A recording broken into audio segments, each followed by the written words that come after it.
Hai semuanya, welcome back to my channel bersama saya, Evi Serina Marcelina Hutabarat. Pada kesempatan kali ini saya akan membahas materi perjalanan pendidikan nasional. Materi kali ini saya bagi menjadi 5 periode, yaitu era kolonialisme, perjuangan kemerdekaan, era kemerdekaan, masa Orde Lama dan Orde Baru, serta era reformasi. Pendidikan di Indonesia dimulai pada masa kolonialisme, saat Belanda menduduki Indonesia. Pendidikan digunakan sebagai alat untuk memenuhi kebutuhan para penjajah. Pendidikan yang diberikan oleh Belanda kepada masyarakat Indonesia bertujuan untuk menciptakan sumber daya manusia yang siap menjadi tenaga kerja untuk memenuhi kebutuhan Belanda. Bahasa pengantar pendidikan yang digunakan saat itu pun adalah bahasa Belanda, dan kurikulumnya lebih fokus pada penanaman nilai-nilai Eropa. Pendidikan pada masa itu hanya diperuntukkan bagi kalangan elit saja, jadi tidak semua rakyat Indonesia bisa menempuh jenjang pendidikan yang layak. Sekolah pertama didirikan oleh Wellesley pada tahun 1607. Pembelajaran yang diberikan berupa membaca, menulis, dan sembahyang. Guru pendidiknya pun berasal dari kalangan rohaniawi. Pada tahun 1850 didirikan sekolah kelas 1 yang lamanya 5 tahun. Sekolah ini diperuntukkan bagi orang-orang Eropa di Indonesia dan juga disediakan untuk anak-anak dari lingkungan pegawai pamong praja yang ditempatkan di kota-kota Garisi Tengah. Selain itu, pada tahun 1851 didirikan Sekolah Dokter Jawa yang bertujuan untuk melatih petugas vaksin guna menangani wabah cacar yang terjadi di sepanjang pantai saat itu. Kemudian ada jenis sekolah lainnya, antaranya yaitu sekolah kelas 2, sekolah guru, dan juga sekolah putra. Sekolah kelas 2 didirikan pada tahun 1848 dan merupakan sekolah rakyat atau sekolah dasar dengan masa pendidikan selama 3 tahun. Ini yang pertama merupakan gambar sekolah guru. Sekolah guru pertama yang dibuka di Ambon pada tahun 1833 dan berlangsung sampai 1864. Kemudian gambar yang kedua adalah Sekolah Dokter Jawa. Dan gambar yang ketiga merupakan Sekolah Bumi Putra seperti Volens Island School. Ini didirikan pada masa penjajahan Belanda di Indonesia pada tahun 1914 dan diperuntukkan bagi golongan penduduk keturunan Indonesia asli yang pada umumnya berasal dari kalangan bangsawan. Selanjutnya ada pada masa perjuangan kemerdekaan. Pada masa ini pendidikan itu memiliki ciri-ciri dualisme.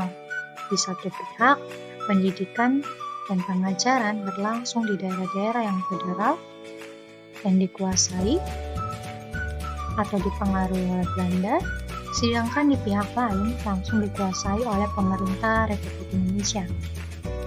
Pada masa ini banyak sekolah yang didirikan oleh masyarakat Indonesia sendiri sebagai upaya untuk mengatasi kesenjangan pendidikan antar masyarakat yang kaya maupun masyarakat yang miskin.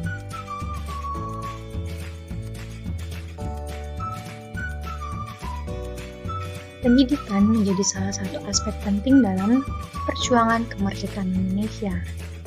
Tokoh seperti Ki Hajar Dewantara adalah pionir dalam memperjuangkan pendidikan bagi seluruh rakyat Indonesia, serta memperjuangkan pendidikan yang merdeka, yang berakhlak mulia, tanpa memandang latar belakang sosial ataupun ekonomi. Ki Hajar Dewantara, yang kelak kita kenal sebagai Bapak Pendidikan Indonesia, mendirikan gerakan pendidikan yang dikenal sebagai Taman Siswa pada tahun 1922, yaitu sebuah gerakan pendidikan yang mengedepankan pendidikan rakyat dan karakter. Taman Siswa mempromosikan pendidikan rakyat, pendidikan karakter, dan kemandirian dalam pendidikan. Bahasa Jawa digunakan sebagai bahasa pengantar dalam pendidikan ini untuk mencerminkan budaya lokal. Tokoh penting lainnya seperti Raden Ajeng Kartini atau lebih kita kenal sebagai Kartini.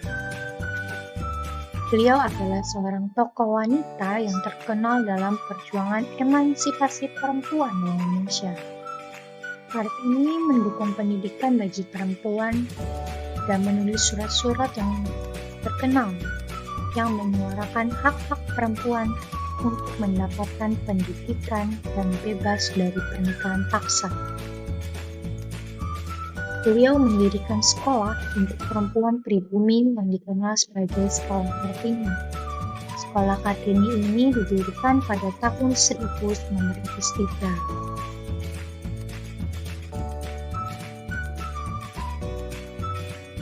Selanjutnya, pada era kemerdekaan, setelah proklamasi kemerdekaan pada tahun 1945, pendidikan menjadi prioritas utama pemerintah Indonesia. Bahasa Indonesia ditetapkan sebagai bahasa nasional dan bahasa pengantar dalam pendidikan. Tokoh-tokoh seperti Ki Hajar Dewantara, Sultan Syahrir, dan Muhammad Yamin terus berjuang untuk memperkuat sistem pendidikan nasional. Pada masa awal kemerdekaan, pemerintah Indonesia mengambil alih sistem pendidikan yang sebelumnya dikuasai oleh pemerintah kolonial Belanda. Pada masa Orde Lama, pendidikan lebih menekankan pada pengetahuan dan kegiatan fungsional praktis. Kurikulum pada masa Orde Lama mengalami beberapa perubahan sesuai dengan kebijakan politik pemerintah pada masanya. Pelaksanaan pendidikan pada masa Orde Lama belum terpaku pada peraturan resmi, dan pendidikan nasional masih didasarkan pada Pancasila dan Undang-Undang 1945. Kemudian pada masa Orde Baru, pendidikan terdiri dari pendidikan Pancasila, pendidikan agama, dan pendidikan kewarganegaraan. Terdapat penyeragaman kurikulum, metode pengajar, dan sistem evaluasi dengan cara belajar siswa aktif. Dan sistem pendidikannya terpusat serta diatur oleh otoritas kekuasaan administratif birokratis. Kemudian yang terakhir pada era reformasi. Pada era reformasi, pemerintah Indonesia mengeluarkan Undang-Undang Sistem Pendidikan Nasional yang menetapkan bahwa pendidikan harus mempersiapkan peserta didik untuk hidup dan bekerja dalam masyarakat yang demokratis dan menghargai hak asasi manusia. Sistem pendidikan nasional adalah sistem pendidikan di Indonesia yang dijalankan pada masa era reformasi. Sistem pendidikan ini berlaku bagi seluruh jenjang pendidikan, mulai dari pendidikan dasar hingga tinggi. Kemudian wajib belajar bagi masyarakat Indonesia telah ditingkatkan hingga 12 tahun lamanya. Ini meliputi 6 tahun pendidikan dasar, 3 tahun pendidikan menengah pertama, dan 3 tahun untuk pendidikan menengah atas. Baik, itu dia tadi pembahasan mengenai perjalanan pendidikan nasional yang saya rangkum dalam 5 periode sesi. Saya ucapkan terima kasih karena sudah menonton video ini. Sampai jumpa di video selanjutnya. Bye!